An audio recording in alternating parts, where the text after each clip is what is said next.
Hello. Hi. The Magic Mountain Dave was a boyish 38-year-old healthcare worker in an isolated community in south-central Pennsylvania when he called me in June 1992 at the suggestion of his Korean karate and Taekwondo Chi teacher. The teacher was familiar with my work with abductees and thought that his students' experiences might be related to the phenomena that I was studying. I was not available when Dave first called, so my assistant put him in touch with Julia, an abductee with whom I had been working for 2 years. Julia spoke with Dave several times and encouraged him to write to me of his experiences. In his letter, written in July just before a powerful abduction experience, in which he reports having seen a being staring at him through a window, Dave told of possible abduction experiences dating back to age 3, an unexplained crescent-shaped scar that had appeared on his body, several missing time episodes, and a vivid UFO sighting at age 19.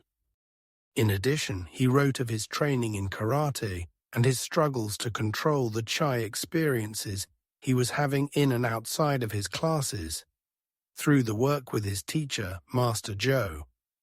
At the end of the letter, he added without commentary, "I would like to be hypnotized." On July 23rd, Dave and I spoke on the telephone, and he reported more conscious recall of his abduction experience 2 weeks earlier, including the feeling of something being stuck in his anus, the compelling and controlling eyes of the creature in the window, who seemed to be female and familiar, and how he found himself curled up by his wife on her side of the bed after the episode was over. Dave's experiences include the traumatic elements that seem to be common in UFO abduction experiences. His case is of special interest, however, because of the possible connection between the abduction experiences and his training in the opening and mastery of his Chi energy, which Dave defines as the force which pervades the universe from which reality arises. As this opening has occurred, Dave has been astounded by the number of synchronicities, events in his life which seem to be meaningfully connected, that seem to surround him.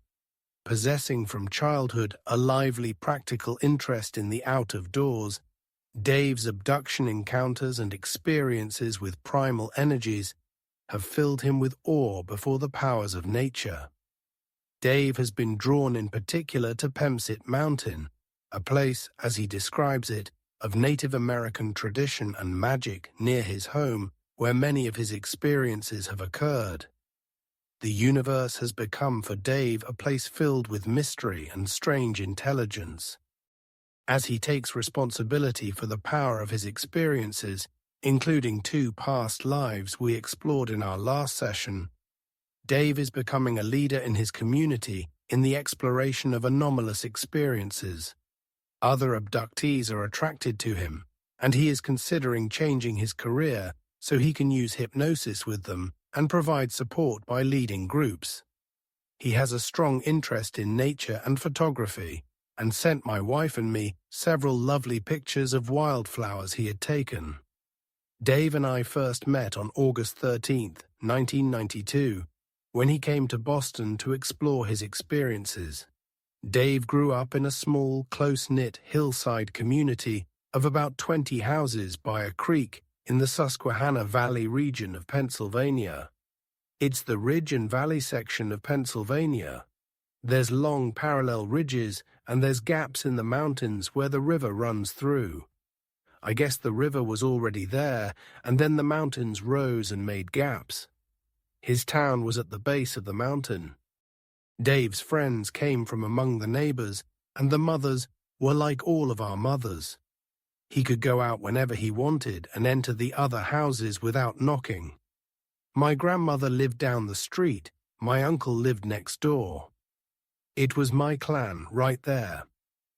Dave is the oldest of 4 boys. His brothers are 3, 6, and 9 years younger. Their grandfather had a plumbing, heating, and fuel oil business, and their father worked for him as a fuel oil salesman. Dave and his mother were always close. All three of his brothers appear to have had abduction experiences, as does the son of one of them, who does not wish to be identified. Dave's grandmother was an avid bird watcher and taught him how to identify birds. As a child, he began to develop a deep love of the natural world, and after age 9 or 10, began exploring the woods and the mountain near his home. His father first took him fishing when he was 5, and later he began hunting and trapping. When Dave was an adolescent, he spent a lot of time up in the mountain or down along the creek. He grew up feeling a strong kinship with the Native Americans of the region. The Indians, Dave wrote to me, attached special spiritual significance to white deer, and he also feels a strong connection with them. I am, spiritually attached to deer. Seems the deer is my totem animal, he has said. When he was 7 years old, Dave lost his right eye as the result of a sword fight with sticks he had with another boy in the neighborhood. According to Dave, the boys were jousting with pieces of a branch of a fallen tree. Dave's mother called to them to stop, and Dave laid his stick down and sat on the ground by a tree. The other boy picked up Dave's sword and broke it against the tree. One of the pieces flew into Dave's face, slicing the eye and cutting his face below it. Blood poured from his eye, and he was taken to a doctor in the town and then to the local hospital. Dave was operated on with ether used for general anesthesia. The surgeon was unable to save the eye, which was removed. Dave had not been told beforehand that there was a possibility he might lose the eye, and still did not know it was gone when he woke up with a patch over it. He does not recall asking questions about what had actually been done during the operation, but remembers that he had terrible nightmares during the nights afterwards, with loud screaming that led the nursing staff to walk him up and down the hall, while the other children on the ward yelled at him to shut up. Dave's father did not tell him until several days later that his eye had been taken out and he would have to wear a fake eye. Later, his father told Dave that he was so upset after he told Dave what had happened that he went out on the front steps of the hospital and cried about it. He told me that I'd handled it better than he did, Dave said. It was characteristic of Dave's father not to show strong emotion until he had a stroke 10 years ago. Since then, he's had trouble controlling his emotions, and sometimes he cries. Dave himself never grieved the loss of his eye until many years later when he was able to cry with his wife about it. Dave recalls resolving at the time not to let the loss of his eye affect him. I can still see fine, and it doesn't hurt, he said to himself. He was in the 2nd grade then, and there were only 6 other pupils in his class, and about 75 total at the small school. So everybody knew what happened, and everybody knew me real well. So nobody teased me about it. But later, in junior high school, the classes were much larger, and he was called cross-eyed, even by children who knew that he only had one eye. Dave attended Penn State College for 1 semester when he was 17, and then completed his studies at a community college. While still in college, he began on-the-job training as a healthcare worker, as there was no formal schooling available in this work at the time. When he was about 25, Dave felt he was ready to marry and have children.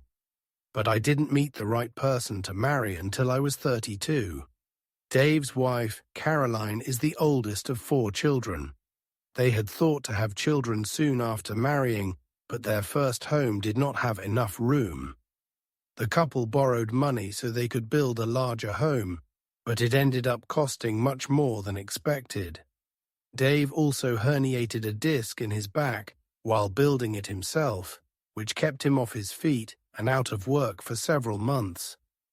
By the time they moved into the house in June 1992, we were both 4 years older, and at that point we didn't know if we wanted to have kids or not. Dave denies that his UFO abduction experiences have interfered with his sexual life or are connected with his decision not to have children. His and his wife's basic relationship, he says, is very good. The first experience that Dave relates to the abduction phenomenon occurred when he was 3 years old. In his introductory letter, he wrote that he remembered 3 motorcycles coming down the street towards me in an unnaturally fast way. When they got past me, there seems to be a gap, and then they were past me and raced up a footpath off the road towards a friend's house. I walked down there and they weren't there. In our first conversation in August 1992, Dave added that the motorcycles seemed to come at him too quickly, that he had felt gripped by fear, and that the riders were black. He also recalls being astonished that the motorcycles could have raced up a dirt footpath at such a speed, especially as the trail ended at a stone patio of the friend's house and went no farther. He also remembers having the same feelings, a vibration of some kind, a tingling, that he had in association with later abduction experiences. Dave and I explored this experience in detail in his second relaxation session. Dave's next recollection related to when he was about 12. He was exploring in the woods on the mountain near his home, as he often liked to do. He remembers finding himself on a path that led to an intersection with 2 other paths, where there was mossy ground and a tree overhead. It was a beautiful spot, Dave said. I was looking at it in awe of it, saying, "This is so beautiful." I looked up at the branch of the tree, and then that's all I can remember. He says that a gap in time occurred, and the next thing he recalled was walking onto the patio below our house. Over the next week or 2, Dave returned repeatedly to this area, but found no trails or ground of the sort he recalled in the experience. Looking back, Dave explains that he felt the state of consciousness I was in before the time gap occurred was somehow different, stronger, more acute than normal. Another similar episode occurred in the same time period when Dave was at his uncle's summer cabin. He recalls walking along a path that followed an old railroad bed near a lake. Again, he remembers looking up into the branch of a tree, and then recalled nothing else, until the next thing I knew I was walking back into the clearing where the uncle's cabin was. What to Dave was a walk of a few minutes had apparently turned into 45 minutes of missing time, and his aunt, uncle, and cousins were real worried. His cousins said they went out to look for him, and after he returned, demanded to know where he had been. But he could not remember anything that he could tell them. Dave remembers that as a child he was interested in flying saucers, which he thought might be related in some way to his experience at age 3. Also, my dad had said something about people seeing flying saucers, and I, ever since then, had a sense of wonder about them. In junior high school, Dave was in the honors program. He was 14 and wrote his only term paper in preparation for entering high school on UFOs, but he does not remember what he said. At the time, he told his former Sunday school teacher about the paper, and she said that she had seen UFOs land and take off from a point on the mountain near where she lived. Other things happened during his teenage years that seemed odd to Dave. He says that when he was 15, he and his next-door neighbor found a cave with an entrance about 12 feet across that was by the end of the mountain where it drops off to the river. His friend wanted to go into it, but Dave felt afraid and said, No, I'm not going in there." "It's not that big of an area," Dave told me, but he was never able to find the cave again. A year or so later, he said that he was driving with friends at night in a hard rainstorm across New Brunswick, Canada, traveling at about 65 mph, when a Greyhound bus flew past us, going perhaps 90 mph. Dave was asleep in the back seat when he was awakened by his friends exclaiming, "Holy shit," or something like that. They had just realized that we just lost 90 miles. Last time we knew we were 90 miles back down the road. It appears that none of the boys could account for the missing time, but they heard on the news of a terrible bus accident in which 65 people had been killed. When Dave was 19, he reports having had a close-up sighting of a UFO, which affected him deeply. He was with his younger brother Ralph and a close friend, Jerry. His parents had moved a little ways out of the valley to an acre plot of land on the side of a hill. It was a very clear night, and the boys were lying in the yard, propped up on our elbows, across from a large farm field. Then this light rose above the mountain on the horizon, and immediately it made a right-angle turn and started to go out toward the river, and it stopped and started to go out back to the valley, and then it stopped and started to come towards us. It was coming towards us for a long time, and none of us had said anything to the other ones about it. And then I looked over at them and realized they were also both watching it. The boys considered that it might be a large jet, but they thought it was too close to the ground and silent to be an airplane. Then the craft came to a stop right above them, Dave continued, and a little to the right. It stopped again and seemed to pivot, so that its bottom was pointed straight at us. A blue-white light started to come out in a ring of dots, lights on the bottom of the craft. They strobed and it shot straight away from us. He made a whooshing noise at this point and then stopped. Then the blue-white light flickered out of the back of the craft and then began to glow very brightly. It took off like out of a slingshot, like out of a catapult. It just took off. It started going quickly right away. It just kept going quicker and faster, and it went at an arc into the sky. It didn't go in a straight line like a plane. It went at an ever-increasing angle of up, and the last point we saw, it had to have been going up into the sky at a 45-degree angle, and nevertheless it disappeared over our horizon within about 10 seconds. After the UFO disappeared, Dave reported saying, "Man, I wonder where that thing is now." And Jerry said, "Could be over China." And I said, "Yeah, could be at the moon." Then the boys ran pell-mell up to the house, and we got my parents and my brothers to come out. They yelled, "We just saw something." And they all ran out, but there was nothing there to show them. During the encounter with the UFO, Dave had had the sense that something maybe partly bounced back and forth between me and the craft. I felt some sort of gap there, some confusion at that point. "I wonder if that blue light had some effect on us," he said. It was a blue-white light, very intense.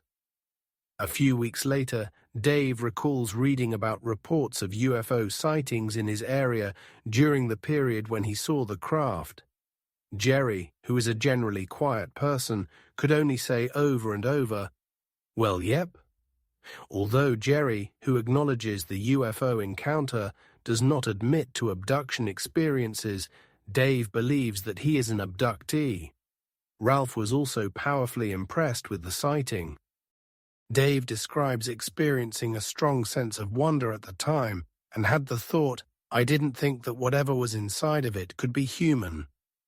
He also believes he saw a face in the craft looking down at me, and when he later saw the picture of an alien on the cover of Communion, he was shocked, for that's what I imagined was looking down at me when I was 19. The large head and black slanted eyes, in particular, resonated with Dave's experience. In his initial letter, Dave wrote that he considered this craft to be the most impressive piece of technology he had ever seen. He began to read everything he could find about the unknown, hoping to find a clue as to what was inside that craft. In particular, he read the Castaneda books and thought about personally acquirable magical power.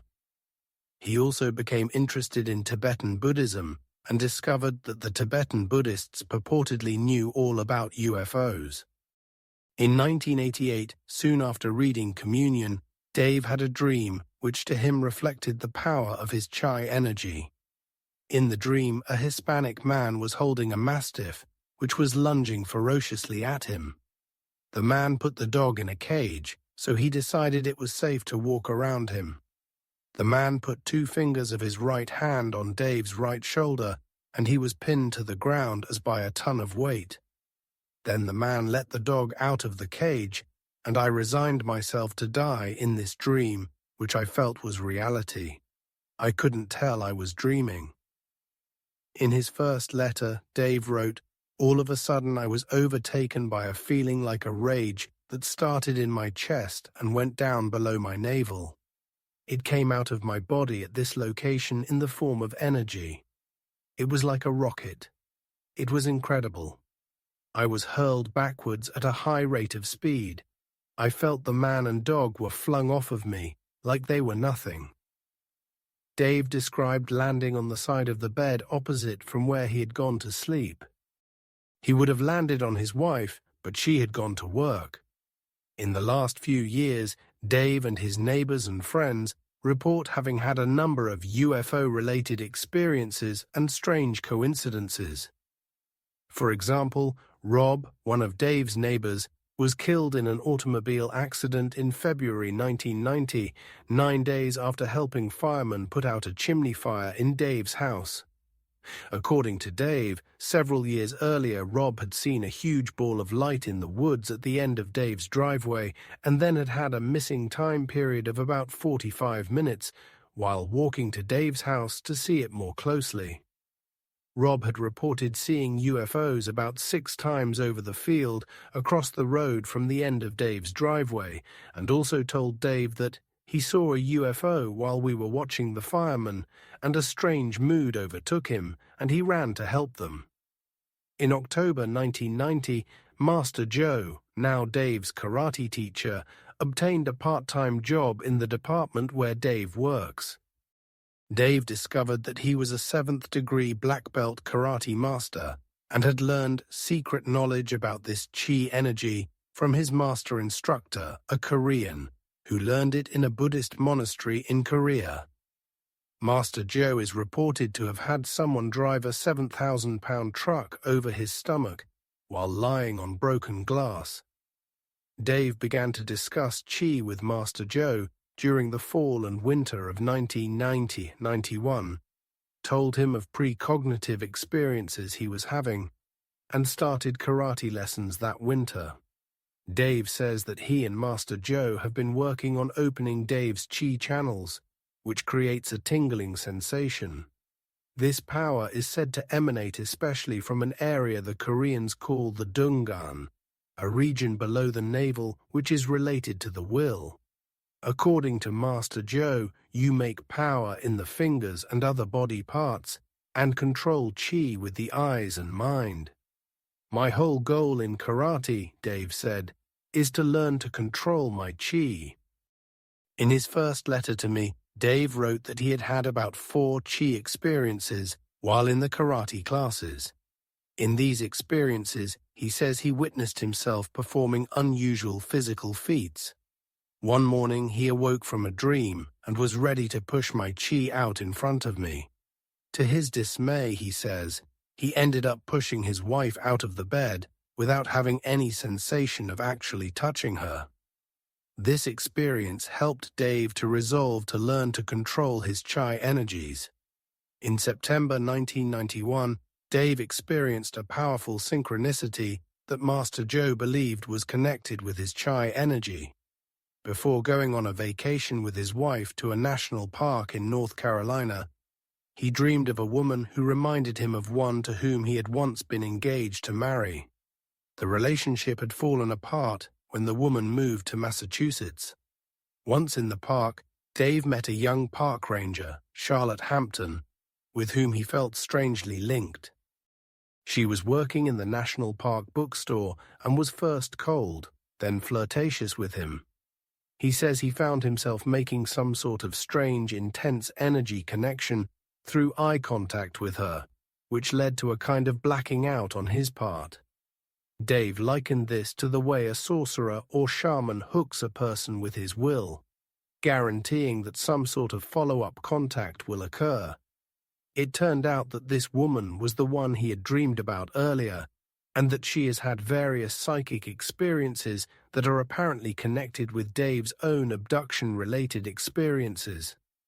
Dave and I met for his first hypnosis session on August 14, 1992, the morning after our first meeting. Julia was also present. We decided to explore the abduction experience of the night of July 8th, which had occurred just after he wrote his first letter to me. Before beginning the relaxation exercise, we reviewed what he remembered consciously of the experience. He had spent a frustrating evening at his parents' home 25 miles away, typing the letter on their word processor. He left their house at about 1:45 in the morning and arrived home at about 1:30. His wife was asleep in their queen-sized bed and did not wake up when he got into bed at about 2 or 2:30. After he lay down, he said he heard a noise in the house, a creak or something, and thought to himself, "Oh, they're going to come tonight." Shortly after going to sleep, in the context of a dream, an ambiguous phrase Dave used several times, he found himself in our dining room. But it wasn't exactly like the dining room is in our house. The window was on a different wall and so forth. There was a large woman in the room with him, and Dave felt their presence. He was gripped by a feeling that I now realize is familiar to me, like when the motorcycles came down the road and stuff. The vibration then went from below my navel and out through my chest, and then it was real tingly. It was a real tingly sensation.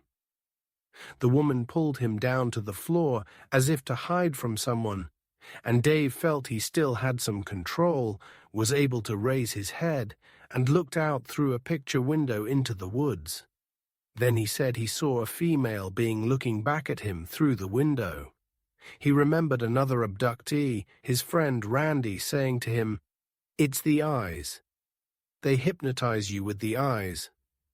I didn't think about what Randy said until my gaze shifted to the eyes, and it made me not want to look at the eyes. I was very curious, and I stared right at it. Dave could only see the upper right-hand corner of her head, which seemed enlarged. Some kind of screen appeared to be covering the parts of the being's head that he could not see. The skin looked very soft and light grey. I asked what feeling looking at the eyes gave him. "I immediately knew who it was," he replied. "It was this female being who's mine, and I felt that I knew her very well, and that I liked her very much, and that I was looking right at her." At this point, Dave said that he blacked out, or lost consciousness, or something. The next thing I knew, I was laying in bed on my side, all huddled up in a fetal position. I was huddled up right up against my wife, real close to her, and all curled up into a little ball. Dave says he realized then that wasn't a dream. Caroline rolled over and put her arm over him. He had a feeling that there might be a being standing right behind me, and I was afraid to around and look. After about a minute the fear passed, and I propped myself up and looked at the alarm clock, which was behind my wife on the bedside table, and it was 4 a.m. Dave's thoughts at this point were confusing. He figured that I'd been abducted, but had the sense also that the large woman in the dining room was probably just my wife in bed with me. In the session, we began at Dave's parents' home, his frustration with typing the letter, and how freaked out he felt about reliving through typing and writing this letter all this stuff that happened to me in the past few years. He felt rather belligerent about the whole thing, and as he lay in bed and heard a noise in the house, he thought, "Oh, they're going to come tonight." He then became anxious as he told of turning on his right side toward his wife and starting to fall asleep, whereupon he found himself in a room the size of his dining room, but with a long table unlike the one in that room. Light from some source filled the room. He again described the large woman in a dark dress now, and the big picture window, just a sheet of glass, whereas the windows in our dining room open up. With the woods outside, Once more, he said, he felt their presence, the sense that they've arrived. It's like a total, all-encompassing, very powerful feeling. There's nothing you can do about it. When they're there, they're in control, and there's no fighting it. I realize that I'm used to it. I'm ready for it again, for some reason. Once more the woman pulls him down, and Dave props himself up and sees part of the face of the visitor looking at him through the window. The skin looks soft, leathery, and is light grey. My gaze shifts to the eyes, and I know it's her, and I know she's looking at me. Her stare is just totally there. The eyes look like they're big, black, kind of liquidy. An inner struggle ensued in the session as Dave seemed to resist what I'm supposed to do, what they want me to do. I spoke to his need to keep in control as a kind of strength. He likened the trouble or danger he now felt he was confronting to the chi experiences and altered reality he sometimes discovered during his karate exercises. Even when, for example, during kicking and other moves, he blanks out and discovers he is no longer in this reality. He must go on like nothing happened, and he cannot explain this to the other students, for he feels that they would not understand what was going on. It's the extreme strangeness of those experiences that I have to get used to. It's my mind not wanting to lose its grip on what was always pounded into what was reality, I guess. This struggle and what he called stubbornness began to occur. This abnormal stuff was still too hard to accept, or some part of me doesn't want to give up control of the idea of reality that's been pounded into me. I took him back to the window, the being's eyes, and when he blacked out while looking into them, I asked him to describe the eyes themselves. They're big, and they're black, and they're slanted, and they're real liquid, and they're pointed at each end. I recognize the being. It's her. I know who she is. It's like she's mine, and I'm hers. I feel this is real. I really like her. I feel that she has to be special, even among them. And I have the feeling from her that I'm special, and I'm not living up to it. Dave and I talked then of his shame about wearing a fake eye and the pain of being teased about it. The female being, whom he calls Velia, loves and accepts him unconditionally, he said, even with his one eye and his marijuana sometimes, in contrast, for example, with a girlfriend he had had when he was 20 who tended to be critical, formal, and possessive.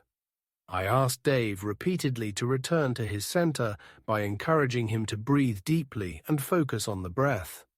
I assured him he need not feel ashamed that he could not maintain control. Dave continued to struggle with the block he felt looking into the being's eyes. I look at her for a little bit, and then they or she then increase the control, or then let it be total. I wonder where they're going to take me, he said, and I encouraged him to let go. I think there's more than one, he said. Weeping now, with a mixture of fear and relief, Dave said, "We're out of the house now. There's a mess of them, but I can't see them. I don't know where we are. I think we're going to go to a ship, and it's out in the clearing I made 5 years ago." Dave explained that even before he built his house, he made a large clearing about 150 feet from it, perhaps unconsciously inviting a UFO to land there. Dave described the ship as big and round. It's about 60 feet in diameter. I think it has a dome on top. Surrendering control now, Dave spoke of being taken into the craft through the bottom. His fear mounted in the session as he told of being forced onto a table on his back, in a round grey room in which there is an earthy-like smell. Several beings gathered around to do something to me.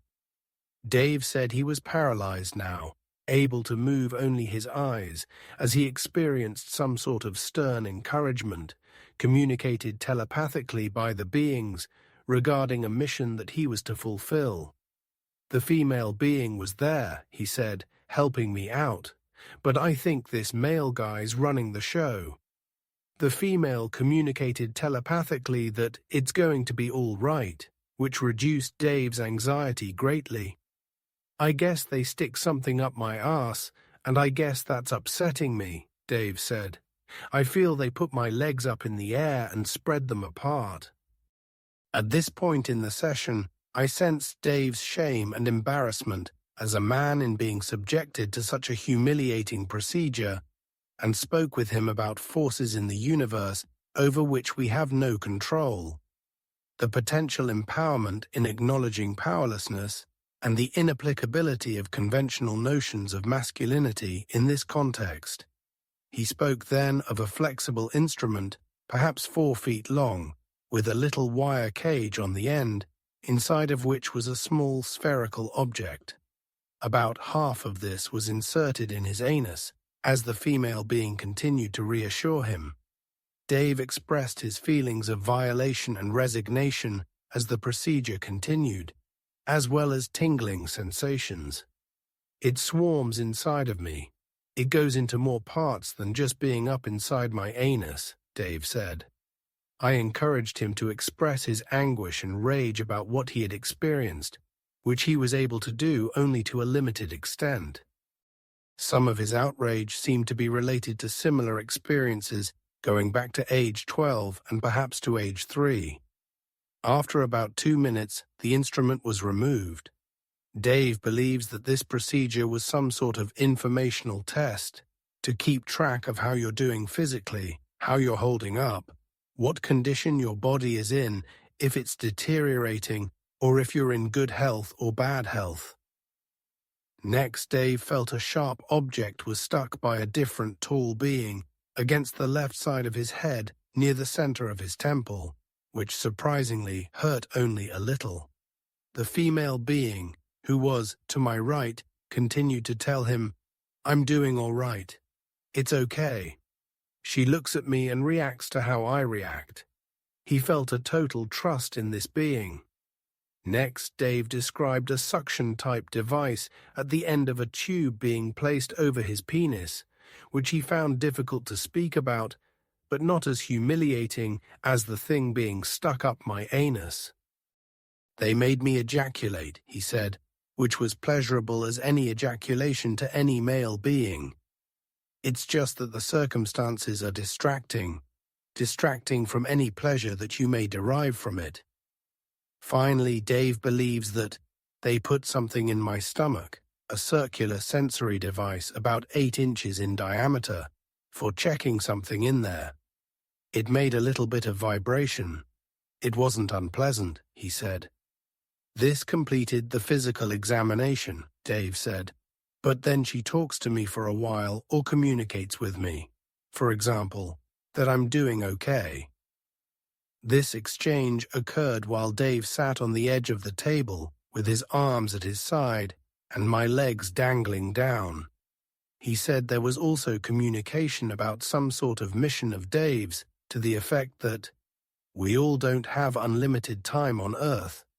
We're here for a limited time, and we have to make the most of it, and that would explain why since then I've felt this tremendous sense of mortality. I'm not going to be here forever. The female being supported the fact that Master Joe was Dave's guide, and I know that I've just got to keep doing what Master Joe wants me to do. Dave explained that after the above procedures and communication were completed, they then support me somehow off the table and down out of the ship. The beings levitate me or something, and accompanied Dave down the path to his house and through the closed and locked door, and he was aware of a glow back there from the ship in the clearing. He said the beings floated him up the stairs through the door of his bedroom and set me down in the bed near his wife, who was still sleeping. He crawled closer to her and curled up as the beings left through the sloped roof wall at the side of the bedroom. Because of what had just happened to him, I just wanted to be comforted, Dave said. I wanted to be real close to her when I woke up. After the session, we reviewed what Dave had gone through. It was hell, he admitted. When I noted that he wanted to skirt by difficult places rather quickly, he asked astutely, "Do you think I could stand going through anything else?" He felt a little washed out emotionally, drained, but amazed at how much he had been able to relive. "It wasn't like I was really there, but I was remembering being there," he said. The UFO, he says he now remembered, had hovered about 10 or 12 feet above the clearing, and he was now convinced that I made a place for them to come down.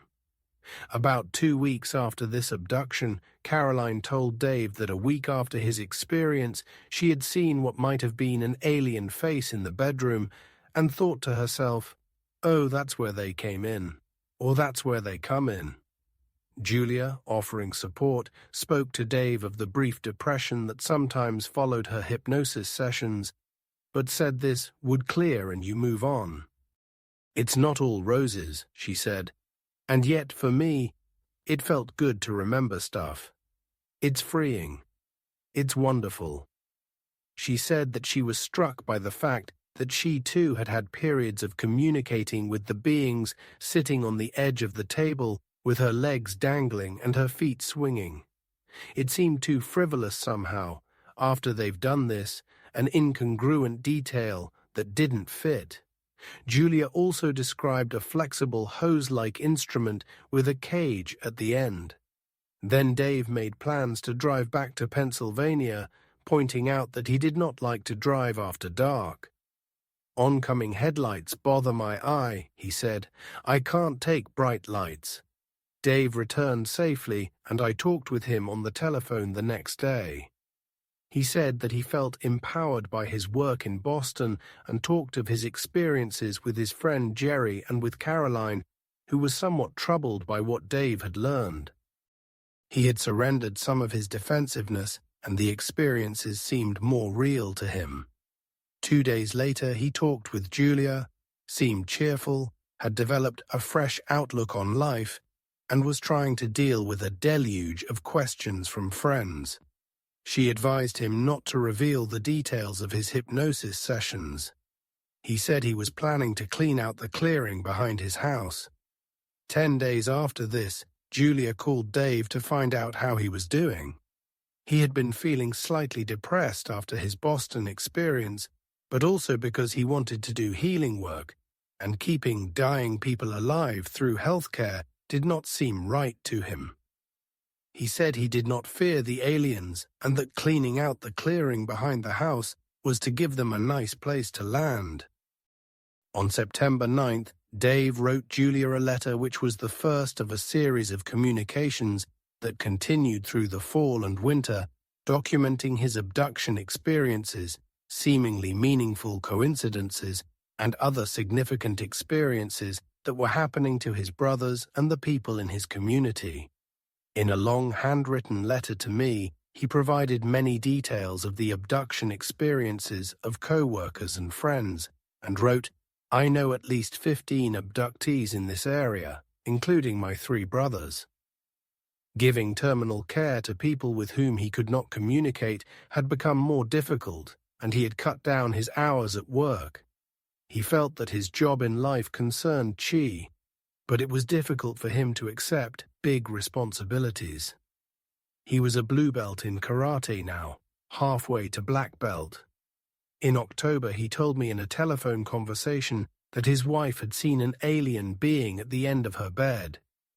In another long letter in January 1993, Dave documented in more detail synchronicities that we had discussed on the telephone. He enclosed pictures of a rare, partly albino deer with black coloration on the back of its ears and tail, called a piebald, that he had shot in December. He said, "If I would have seen how beautiful it was, I don't think I would have killed it." When he took the hide to a taxidermist, he said he had never seen anything like it. When Dave called Charlotte Hampton several days later, she said she had also seen a piebald deer in a herd of them that were running around the place where she works. She said that the piebald was the only one that did not run off when she approached them. In this letter he also wrote of planning to meet Charlotte Hampton at Gettysburg, and believes this desire may be related to a past life and feelings I got several years ago that maybe I had been in the Civil War. Regarding his belief that he was abducted between 2:30 and 3 in the morning on the night of December 1819, he wrote, "I came to with a tremendous feeling of peace. I felt this was because you hypnotized me, and I've resolved the issue within myself." At the beginning of February, Dave told Julia that 6 beings appeared in the bedroom to Caroline at about 1 in the morning while he was out of the house mailing the above letter to me. She woke sitting up with her arms crossed tightly on her chest and found the beings around her bed. According to Julia's notes of the conversation, 4 of them departed through the wall behind Dave's dresser in the direction of the clearing. 2 others went behind the nightstand. According to Dave, Caroline was angry about this, and it took her nearly 24 hours to tell him about it. Dave also said he was planning to begin hypnosis lessons to help other abductees. In March, Dave came to Boston again for further hypnosis sessions. He wished particularly to explore childhood abduction experiences that seemed connected with Pemsit Mountain. The 2 sessions, which took place on March 11th and 12th, were attended by Julia and also by Kishwar Shirali, an Indian clinical psychologist who has a deep interest in transpersonal phenomena and considerable knowledge of Hindu mythology. At the beginning of the first session, we reviewed the experiences, documented above, which Dave had undergone since his visit in August, and talked of the feelings of awe and wonder that people experience when such synchronicitic patterns or designs seem to unfold in their lives. Dave talked of what he was learning about Qi and its relationship to human spiritual evolution, superstrings, the primal sources of energy in the universe, the role of eagles in spiritual emanations, the capacity of babies to perceive other realities, and the openings that dreams give us to them. He said he was learning to open his chai and control it through his hands, which he can make become hot. Dr. Shirali spoke of similar processes with which she is familiar in yoga and Buddhist meditation. Dave said he had talked with Master Joe about the possibility that the alien beings have mastered the capacity to communicate telepathically using something like Qi, and may be especially interested in people who have changed their energy regulation or assemblage point. When I asked Dave what he wished to do in the regression, he replied, "I want to find out about Pemsit Mountain, and apparently it's all tied up with the chai, and I feel the Qi is all tied up with the experience for some reason. The one that haunts me most is when the 3 motorcycles came down the street at me when I was 3 years old." All of Dave's early experiences with the visitors, he noted, occurred on the mountain, whose spiritual power and meaning to the Native Americans of the region he stressed once again. Many people who have lived where the mountain dominates their horizon also believe that it is a UFO base. At the beginning of the session, Dave's thoughts went to Sober's Hollow, a place he used to go fishing with Rob, whose death and UFO experiences we had spoken of in August, and another friend whose son was also killed in an automobile accident. This friend is an abductee, and Dave says he had seen his son in an abduction experience 2 days after the boy had been killed, before Dave had heard about his death. Then Dave began to cry and described watching his little beagle, Spotty, being hit by a truck and killed as he stood on the porch of his childhood home. He expressed fear of being with them. I walk out across the porch up onto the street. It's up about 4 steps. Right around the telephone pole, here comes the 3 motorcycles whizzing over the top of the hill. They'd be about 100 yards away, and they zoomed towards me. Dave again felt the struggle over control gripping him in the stomach. As he wondered what was so terrifying, the now 2 motorcycles with 3 black riders turn into the beings. He explained that they floated him behind a bush on Schaefer's, a neighbor up the hill lawn, and laid him down on the grass. The beings were tall and skinny, with big black eyes that slanted upwards. He was paralyzed and terrified, as one of the beings, a female, was pressing something sharp against his head while she was working something into my hair, with her hand as the other two, both male, stood above him watching. He was wearing only a shirt and believes that they must have taken off the shorts he had started out with. Some sort of mind-to-mind communication seemed to dampen his fear. The female being also laid her hands on the lower part of Dave's abdomen, checking me out. Dave was crying in the session as he recalled the female being saying there's something important about it. The tears were of relief, as I guess I've always had it locked in there and it always bothered me as to what happened. A year or two later, when he had asked his father about the motorcycles, he had said, "You must have had a dream." But I knew it wasn't a dream. The female being told him that she missed me since I've been here, IGA, from the time of his birth. I was sent here to do something, Dave said. Fear kept coming to Dave in slight waves as he spoke further about how he and the female being had missed each other, her promise to take me up on the mountain, and his awareness that there's more to us than what we know about here. She also told him that he would have a hard time with my fellow man, but I'll come out for it better in the end, and explained that he was living there on that mountain because they have a special place up there. I'll grow to love the mountain, she said, and assured him that I'll find out all about them, the aliens, sometime. Then they were done with him and became motorcyclists again, disappearing up a steep path upon which Dave feels they could not possibly have traveled, that ended abruptly at Dave's friend's house. He says he looked for them, but there was nothing there. The female being had told Dave that it would be hard for us to be apart, but they had some work to do with mankind, and I could be an important part of that, help that out. So we had to be apart. He cried with grief as he said this, and I asked about the familiarity of the female being to him, even at age 3. He said, "I guess I've always known," meaning, before this lifetime or something. At this point in the session, we were faced with a choice which I put to Dave, to pick up on before this lifetime, or explore other experiences associated with the mountain. "I want to go to the mountain," he said. The end of the mountain, where the rock layers that make up the mountain are exposed, is a big power spot, he said. That's why they go there. I think they go there for energy.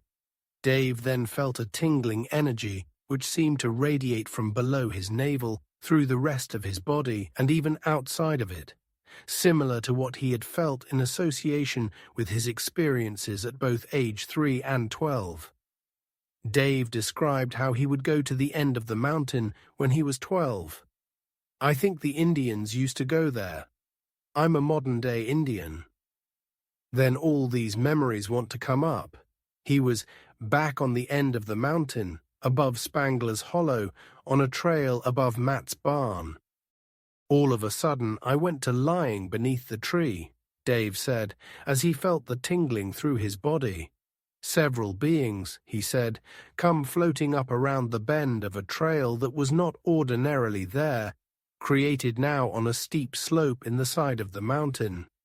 His fear mounted in the session as he described feeling shocked and surprised as he was floated by the beings, feet first, along the trail. "It's only 75 yards where they start floating me until we go round the bend and I see the ship. It was in a hollow, suspended in the air. It's amazing," he said, "even though I've been with them on ships before." Although it was daytime, the ship, spherical in shape, appeared to glow very brightly, and Dave felt fear and awe at just how powerful they are. He remembered his Sunday school teacher telling him when he talked with her at age 14 about his UFO paper that she saw something that looked like the sun land and take off several times from the end of the mountain. Then the beings floated him into the ship, through the bottom, and put him on a table which was held up by a light-colored pedestal that just seems to rise out of the floor, and it's all one piece. The room he was in and the ceiling were very bright, and Dave saw some sort of instrument panel off to the right. He was frightened, expecting some sort of checkup. He saw about 6 beings, the familiar female one, several small ones, and a male who was in charge. The male being looked like the female, except that his eyes appeared more round. Then Dave seemed to relive the fear, paralysis and helplessness he had felt at the time. He believes he was 13, in the midst of puberty. The worst part of the exam, he said, is when they stick something up my anus. They did it before, he added, when I was 12. Dave was determined to focus on remembering the experience.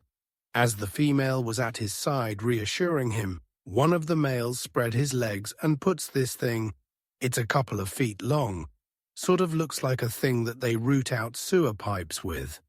It sort of has like a large end on it, sort of wiry or something like a wire structure type thing on the end of it. They put it up a lot farther than you could believe that it would go up. It's to check me out, for seeing how you're doing, Dave added. He felt discomfort and humiliation, but little pain and like a zoo animal. Fear and awe overshadowed any anger he felt. You can't do anything, for their power is total. After moving the tube around a little for about 2 minutes, it was removed, and the beings indicated they were pleased with his healthy condition. To a certain degree, Dave says, he participated in their satisfaction with the results of the checkup, for he felt somewhat akin to them, and that I've known them. I admire their power, he said, and feel like I'm as much or more part of them than human. I asked him about the akin and the more, and he said that they're more consistent to be around than humans. He recalled the change to junior high school when he was teased about his fake eye, in addition to being singled out as weird for being in the honors program and smart. The female being told him that he would go through a hard time over his eye, but that eventually, later in life, it wouldn't bother me. He was also told that he had lost his eye to learn in this lifetime how to live with that, because I'd have to learn to live with a lot of other things. This involved a kind of warrior preparation, including his work with Master Joe in learning to manage his chi. Master Joe, he reiterated, believes the aliens are attracted to Dave because of the strength of his chi. Dave wondered again if the aliens have known us before, in other lifetimes, and if he had known them. Perhaps it's an ages-long kinship, he suggested. Maybe they help recycle souls or something, that they're not just concerned with our individual lifetimes, but all our lifetimes as they relate to the development of our soul, the evolvement of the earth.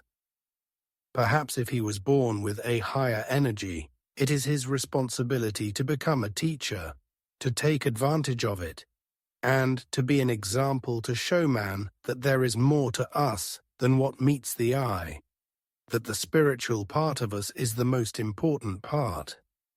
If people would realize how important our spiritual part is, we wouldn't have all the problems that we do. Chi is only limited by imagination, Dave concluded. We agreed to meet the next morning to explore further the question that Dave raised at the end of the last session, whether the aliens have known us before, in our lifetimes. Julia and Dr. Shirali were again present, but Pam Casey could not be with us. Before inducing an altered state, I encouraged Dave to let his associations go to the familiarity of the female being when he was 3 and the feeling that they had missed each other. The first thing that came to his mind after a long pause was that he was a Native American boy, given the name Panther-by-the-Creek, of the Susquehannock tribe living near Pemsit Mountain, and he was studying to be a medicine man. This was in a time before the Indians knew about the white man, Dave said later. The boy lived by the river, caught shad and dried meat for the winter. Eagles lived along the river in the cliffs. The eagle is real special. The mountain's like a special place. Medicine men go up there to get visions, do journeys. When he was ready, he too went up the mountain to get visions, and it was there that he met Velia, the familiar alien female who was a friend and protector. He felt sad, for he missed being with her, and also because something was to cut his life short. He cried a little as he described the territorial wars with the Iroquois and a big fight around Hollow Man's Island. He says he wore deerskin and carried a bow and arrow and war club, and was just starting out as a warrior. The battle was confusing, with a lot of screaming, and he said he was shot in the left side of the chest through the heart with an arrow. It burned, and then it numbed. It was just numb. He coughed up blood, he said, which filled his mouth, and he choked on it.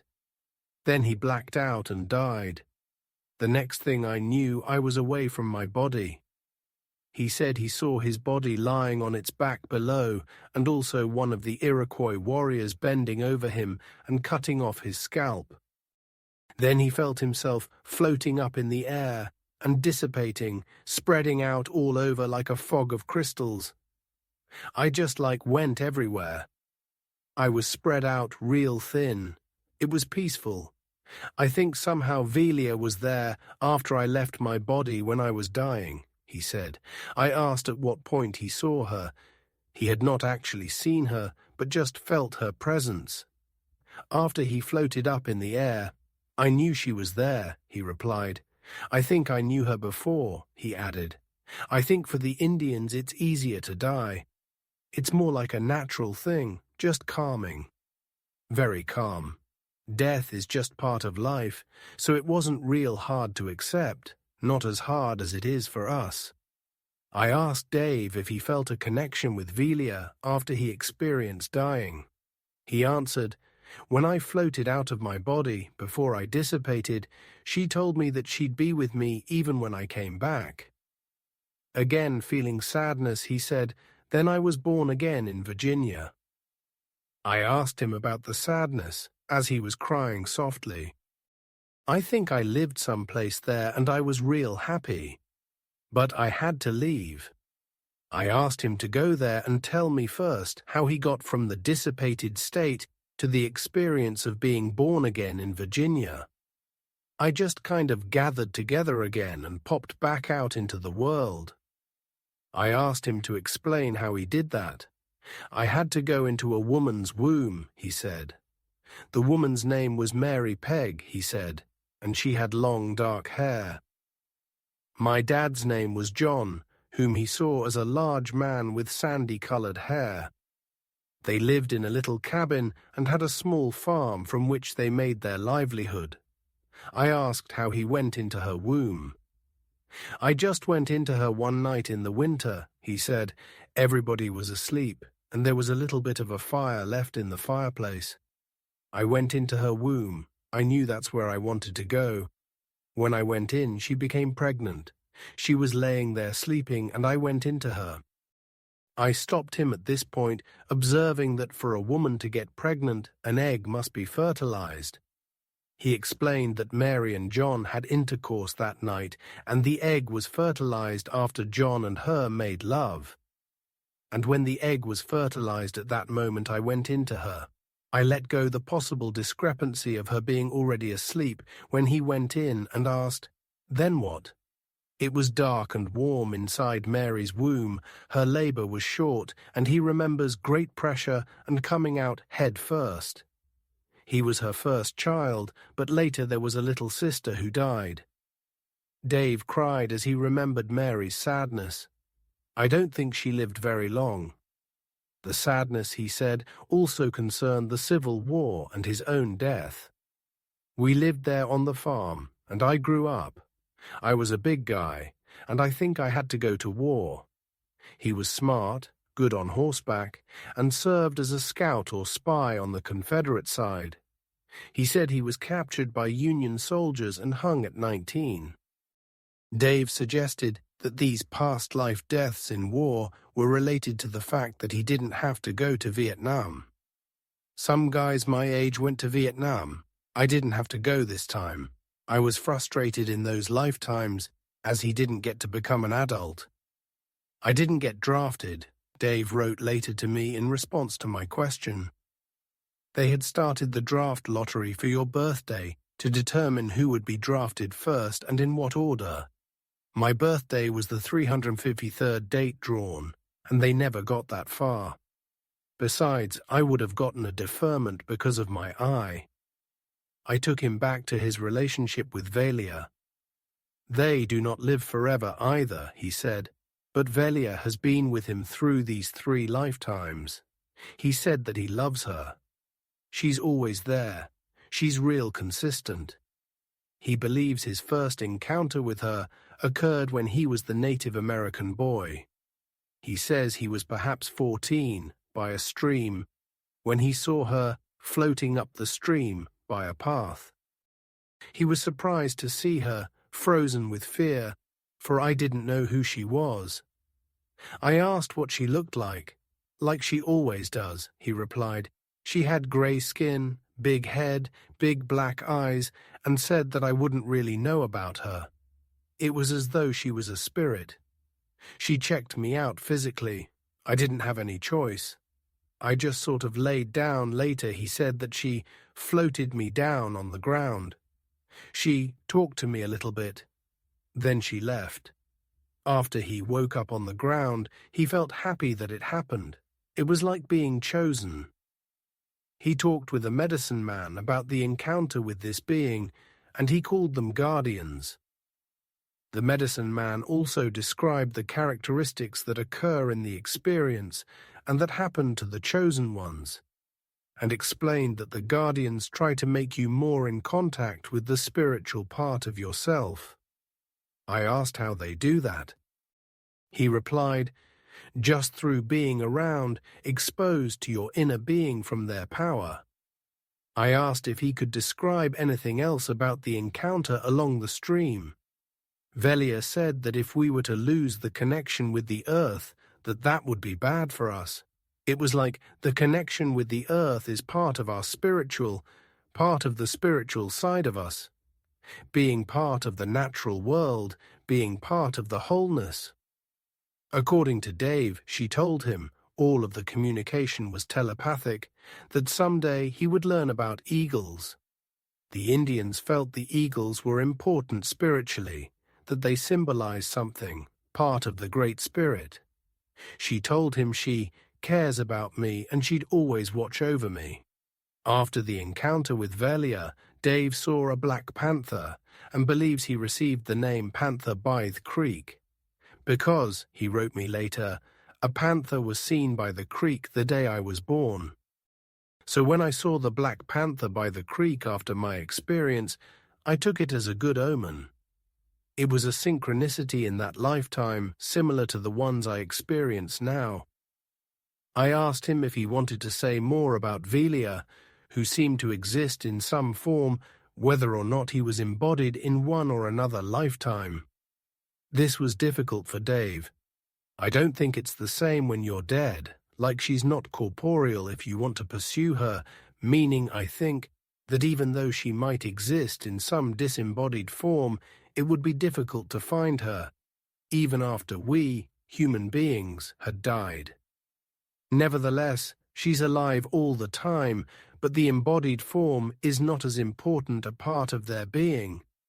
They're more spiritual. They want us to know, he added, that it's not the material part of us that matters that much, that's where man's problems arise. I asked him to say more about that. When you're Indian and you're real close to the earth, you're real spiritual, he said. And you get away from that, you're more material, and that's to your detriment. We were coming to the end of the session, and Dave felt sad as he described his closeness to the mountain as a teenager and how he would try to imagine what it was like before the white men came. That's what started me out in this spiritual quest in this lifetime, thinking about that all the time. I yearned for those times when it was all big trees and everything was pure. That's why, he explained, after seeing the UFO at 19, he began to read the Don Juan books. He was seeking Native American knowledge and admired how close the Indians were to the earth. After the session, Dave connected the fact that he never wanted to leave home while his brothers were growing up, even though he felt I should be out on my own by now, to his own early death in the 2 past life experiences we had explored. I didn't want to move away from my younger brothers, 'cause they were boys, you know. I wanted to watch them grow up, really wanted to watch them grow up. This started being real important to me when I was 19. At that time he would think, they're all going to be my age soon, and you change totally from when you're 14 to 19. I wanted to see each of my brothers through that transition. The day before the last session, Dave disclosed that he had once had an image several years before of having once been a cavalry spy who was caught during the Civil War. He also said that Mary, his mother on the small Virginia farm, was Charlotte Hampton, but I was afraid to utter that. This led to a discussion of the reality status of past life experiences. I suggested the possibility that consciousness is a continuous fabric, and that potentially we could be identified with any object in the cosmos, depending on the evolutionary task at hand. Dr. Shirali spoke of the Hindu understanding of the whole divine thing that's also within you. The Brahma, the whole, the part reflects the whole, and the whole is reflected in the part. There can't be a linear time. Dave resonated to this by saying that only some part of him had been with Velia before. Julia, who had been exploring her own past life experiences, was deeply moved during the session. She began to cry as new details came to her from these experiences, and she found herself coming up with my own answers. She observed that more than one person could potentially access the same life. She also had brought in her drawings of an anal probe, which compared accurately with a picture that Dave had made independently, except that hers was shown open and his was closed. The only reason I saw this open, she said, was because the doctor showed it to me. Dave called this session the capstone, which brought a lot together for him. I wondered about what potential connection there might be between his boyishness and the adolescent deaths in his past life experiences. I'm 39, almost 40 years old, and I don't act like it, he said. Now I understand why, he remarked. He is a mannish boy. Age 19, he said at the end of the meeting, was always hardest. When first he and then his brothers reached that age, he was afraid they wouldn't get through it. I spoke with Dave a few days after he returned to Pennsylvania. His experiences in the sessions had been profound and took time to assimilate. He was feeling somewhat isolated and was walking a lot, trying to figure things out. His wife, he said, can't get too immersed, and Master Joe had been quite busy, although he affirmed the validity of past life experiences in Buddhist teachings. In early April, Dave wrote me a letter which reflected his further integration of the material that came out in the sessions. It makes everything in this lifetime make sense, he said. I'll never look at Pemsit Mountain the same now, he wrote. What it is about the end of the mountain is no longer such a mystery. Dave connected his relationship with Charlotte Hampton, who he feels was his mother during the Civil War, and his experience with her in this lifetime to getting my chi channels opened. On March 25th, he had dinner with her in Philadelphia, and we got along so well it was uncanny. Early in June, we had a long telephone conversation. Dave was feeling well and making progress in his work with Master Joe. He had found his hands in a dream, which, he's been told, is an important step in the mastery of his chai, and enabled him to fly in his dreams.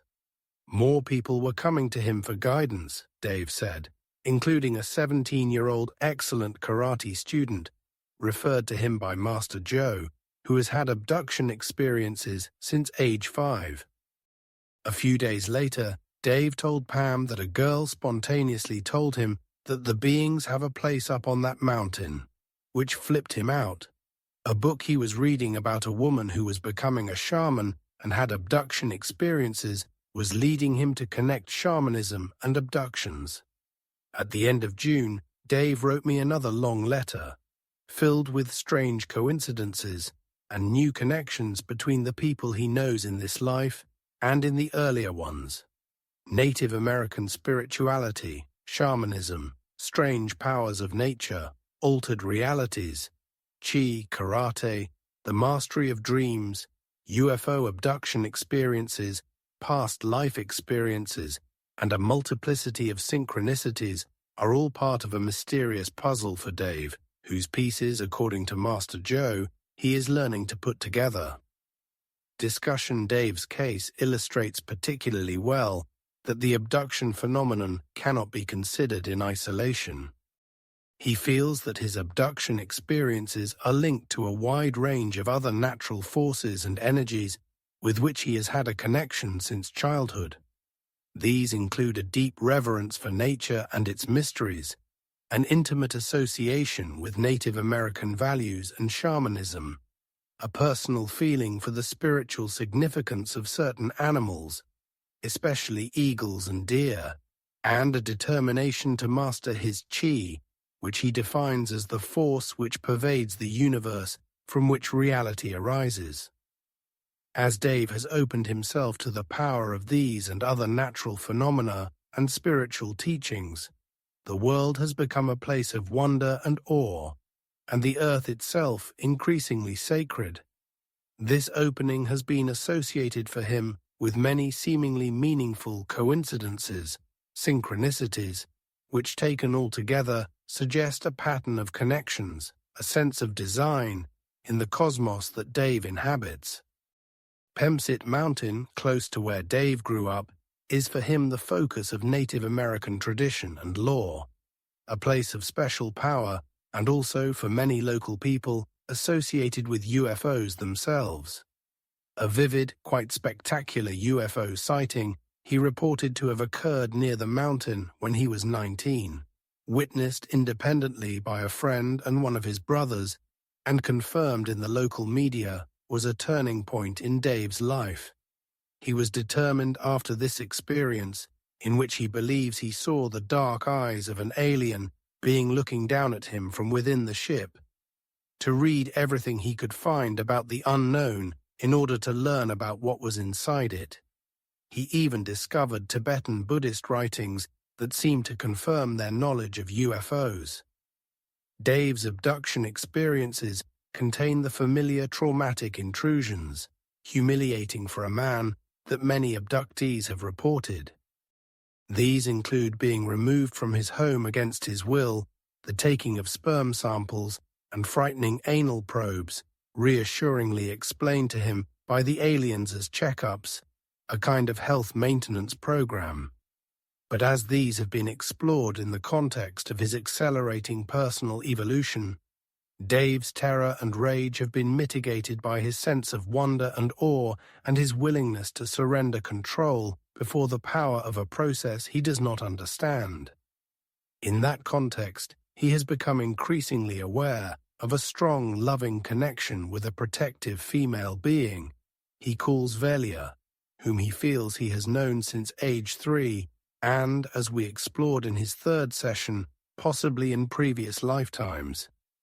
Velia appears to be a principal agent in the evolution of Dave's consciousness.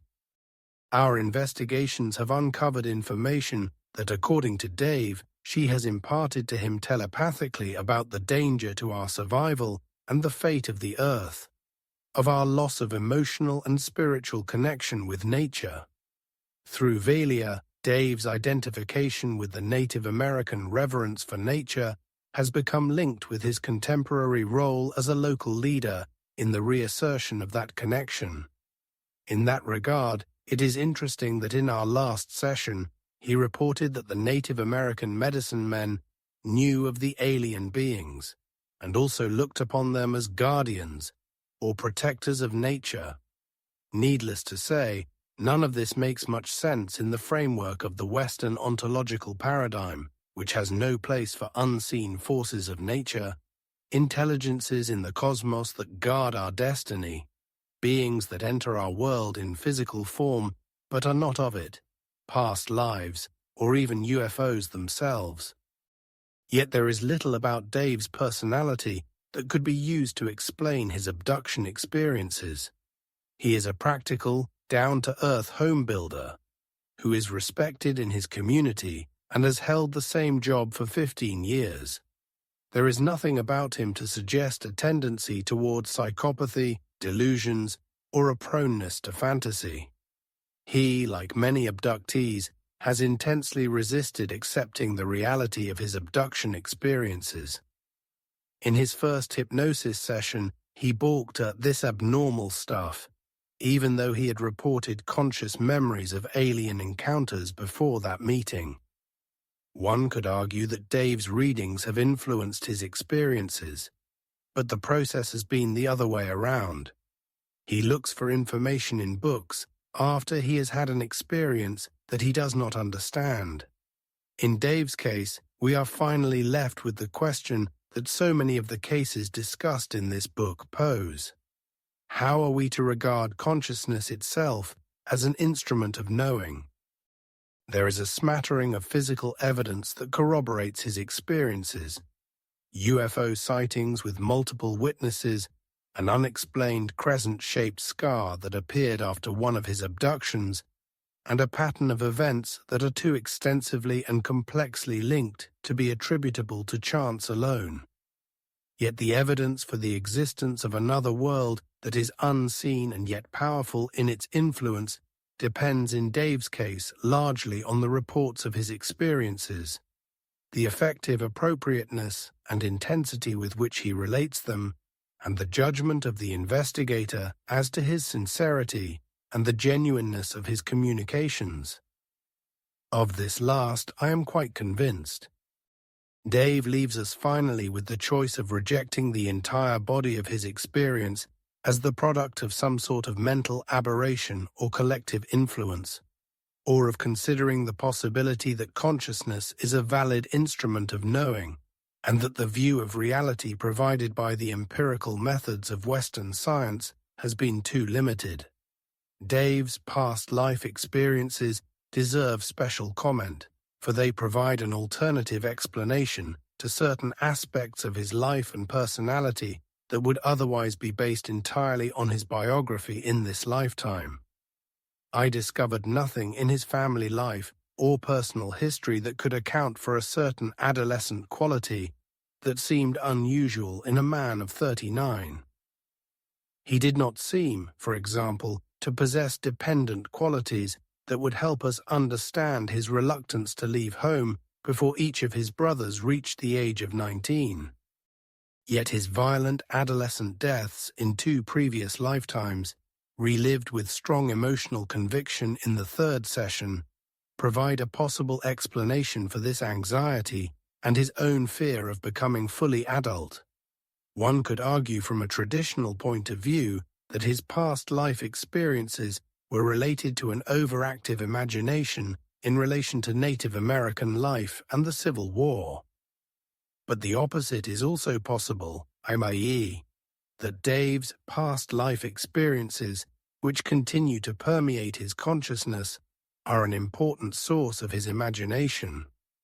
Dave's case richly illustrates one of the more interesting mysteries of the abduction phenomenon, the creation of staging, presumably by the alien beings or whatever intelligence might guide them, of alternative physical realities. See also Catherine's and Carlos's cases, chapters 7 and 14. His story abounds with rooms, like the dining room in his first relaxation session, that are not quite the actual rooms of his house, and landscapes with caves and trails that are not there upon later searching. There is something rather frightening about this. for it confronts us with just how arbitrary the physical reality within which we happen now to find ourselves may be. All that is required for this to be abruptly changed, so it seems, is the choice on the part of some other intelligence with a power greater than our own to do so. We have, as the abduction phenomenon seems repeatedly to tell us, little control over the reality that surrounds us. Finally, Dave's case is about power, the immense power or energy, both spiritual and physical, that resides in nature. Through his study of karate and chi, Dave is seeking to gain control of the expressions of that energy within himself and to provide an example in his life of its constructive mastery. Perhaps this is the central teaching of his case. In his April 8th letter to me, he wrote of Pemsit Mountain as a big power place. That's why the visitors go there. Power, the letter continued, is a mystery we will never understand. We can only learn to handle it. Maybe that's what mankind needs, to learn how to handle his power.